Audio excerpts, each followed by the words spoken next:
Durant is a follower. If Kyrie Irving was there throughout this season, do the Nets get swept in this series? I don't think so. He expected the Houston James Harden, but that's not who he is anymore.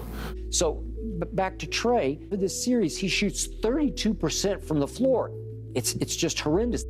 There was a lot of disappointments in the 2022 playoffs, and with us being in the complete dead of the offseason, we're going to go over the most disappointing players in the 2022 playoffs, and let's get straight into it. So Kyrie Irving obviously up here as one of the four because his team, it arguably is one of the best duos of all time, and they get swept in the first round. So we had a great game one, but after this it was not so pretty, and he put up 10, 16, and 20 the games after, and he was overall a minus to the team in the over-under category, and he had a pretty awful game score.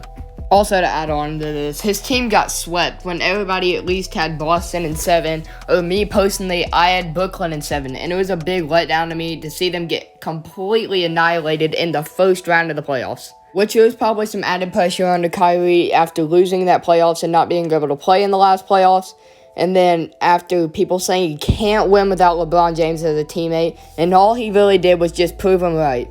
And yes, the title of this video is not the worst players, it's the most disappointing. So yes, he was very disappointing in this playoffs, especially after that game 1. So Kyrie at 4. So next up we got Kevin Durant at 3, which is basically the same situation as Kyrie. He shot only 38% from the field and 33% from 3, and he was not very good in the playoffs, as he also averaged 5.3 turnovers, and this was a playoffs where he had something to prove. He can win without the Golden State Warriors, and he basically just lost to the same team that the Warriors just beat in the finals, so it was not good for him, and now his legacy is being questioned. And now KD is trying to get traded from the Nets, which I kind of do not blame him, but at the same time, it is very weak of him to want to get traded, especially after getting swept. And yeah, I think all he's doing right now is just legacy chasing, which he has done before with the Warriors. But yeah, KD got swept. It's basically the same thing as the Kyrie. So yeah, but just the reason he's ahead of Kyrie is the expectations are a lot higher, especially for someone like Kevin Durant. And for him to average the second most turnovers in the playoffs, which I think it's second or third. You can fact check me on that and post it in the comments. But yeah, for him to be that bad in the playoffs after all the hype, and he shot worse field goal percentage and three-point percentage in Kyrie. He averaged a lot more turnovers, especially with Kyrie as a point guard. It doesn't make much sense. But yeah, that's why we have KD ahead of Kyrie here at 3. Here at 2, we have James Holden, and yes, I know what you're thinking. Why is he so high up? So, James Harden had a lot of good games in this playoffs, but he also had a lot of terrible games. Like one of his good games, on the first game of the playoffs, he dropped 22 and 14. He had another game where he dropped 19 and 10. But he had some of those terrible games. Like one game he dropped 11 and 9, which sounds pretty good assist-wise, but scoring-wise, that is literally terrible. And he had 4 turnovers and shot pretty insufficient in that game too. And overall, he just shot very insufficient, didn't put up great numbers, and was kind of a liability defensively like he's always been in his career, but this time the offensive numbers aren't there either. Just to tell you how insufficient he was, he only shot 53%. That was his highest, as his only time he was above 450, which is not very good for James Harden, which he's never been the greatest scorer, but yeah, it's not good for him. He had a lot of bad over-under categories, which that means how much points he scores or how much points he gives up. Like, if they are winning and then he comes out of the game and they're losing by 2, that's -2. But he has some games like -29, which is awful, -16, -14, -10. He only has a couple of positive games, which means he was over. So yeah, he played pretty terrible in this playoffs.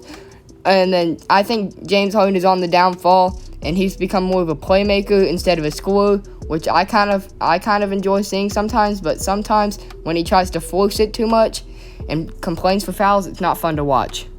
Also, he's got a very big turnover problem, which I get, because in the second round, he only had one game where he had 4 less turnovers, and that was when he had 3 one game. And yeah, so it's not good. Some games he even had more turnovers than assists, which is awful, especially in this new role that he's in where he's supposed to play make. You know, when he's dropping like 11 and 9, 16 and 5, which was a terrible game for him, and he had 5 turnovers that game. He's shooting very insufficiently, and he doesn't play defense, and he's turning the ball over. So yeah, this is why we have him at number 2. Here at number 1, we have Trey Young, and the reason that he's here is because he had the most turnovers per game out of anybody in the playoffs after leading his team to the Eastern Conference Finals last year, when they lost to the eventual champions. And maybe if Trey Young didn't trip over a referee, they would have won that NBA championship. That still kills me to this day.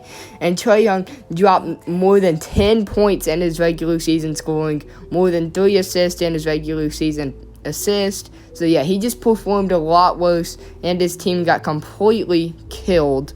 And he just looks lost out there. He kept turning the ball over. He averaged the most. I've said that before, but he was not himself out there. And then this is really disappointing because there were so high expectations after last season of them, after them making the Eastern Conference Finals, but they did not come through with it. And let's hope they can make it next year. And that's gonna do it for the video. Thank you guys for the support. Please leave a like and subscribe, and drop a comment down below to let me know if you enjoyed the video. And that's all. See you in the next one.